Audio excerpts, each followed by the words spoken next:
Hi, I'm Amina Donna Kruk. I'm the Director of Advocacy Programs at Arizona Bridge to Independent Living, or ABLE. So there's a lot of different programs within the advocacy unit. So I'll start out with advocacy. That's the logical thing. So we teach advocacy skills so people can self-advocate for themselves. Advocating means standing up for yourself or somebody else and asking for what you want and need. And so we have several programs that work in that area. We offer once or twice a month advocacy workshops or community resource workshops so people learn about what's available to them and how the programs work, the different resource programs around the community. We answer systems questions, so you're trying to figure out how it works to apply for access, or you're having a problem with one of the benefit systems, then we can help answer those questions and teach you how to advocate for yourself within that system. So there's I might do one-on-one advocacy. Somebody may need some help. They might need somebody to go with them to their VR counselor or help them figure out how to put their case forth for a service that they're looking to get or a job they're trying to get, and we can assist them and coach them with that and teach them those skills. One-on-one, we have the group presentations that I mentioned. The other part of advocacy, though, is what we call systems change advocacy or community advocacy, and that's when there is a barrier that exists for several people in the community, or many people, not just one person.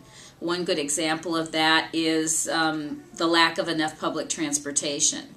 And so when there's an issue like that we're hearing over and over from people, we like to pull those people together and work in coalition with other community groups that have the same interests to resolve that barrier in the community, whatever that might be, or to add in a resource that's missing in the community. So an example for that with transportation was, well, there wasn't enough public transportation. We had to learn why there wasn't. It was because there was no dedicated funding. And that's why when you go from city to city, you see vast differences in how much public transportation there is. Because some cities actually have dedicated tax dollars that goes to public transit, and other cities do not. And therefore, they don't have any money to pay for it because it costs money. And we're seeing now in this economic downturn a reduction in services with public transportation. So we pull people together to pass laws or change policies within departments or organizations, government entities. So for us, it's like when we hear over and over that there's an issue, we want to bring the people together that have the issue, whether it's individuals and organizations, and then we want to make a strategy together about how we're going to resolve that community problem. And so that's something that's a little bit different. I actually get paid to buck the system, if you will.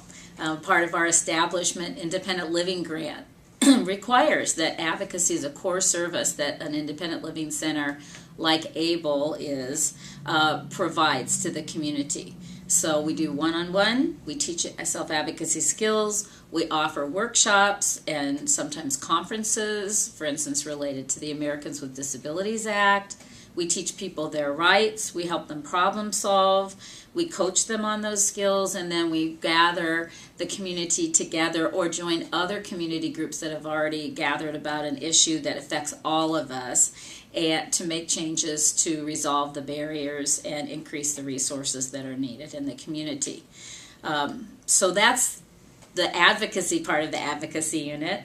I have one advocate that works for me, that's really what he does full-time, is work in that arena.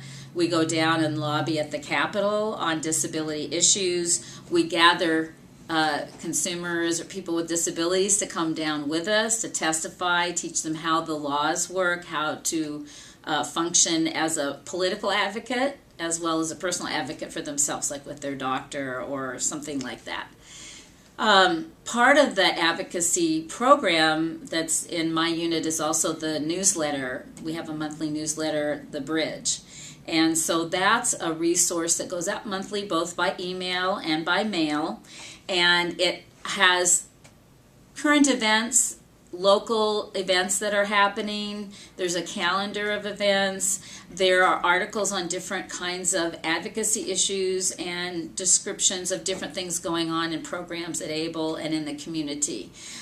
It's not minute to minute up to date on issues because it only comes out once a month, and we have to create it a month before it comes out. So we also then have an email listserv called Empower, and that's the way you could get up-to-date information about what's going on, events that are coming up that we maybe couldn't get into the newsletter that we just found out about, and also issues, or if there's something going on at the Capitol or at the city that you need to know about in case you want to be there to advocate, or why it's important. Those kinds of messages go out over the Empower listserv. And you can get on our newsletter or on the listserv, Empower, with your email just by calling the main number at ABLE, which is 602-256-2245. So, stop.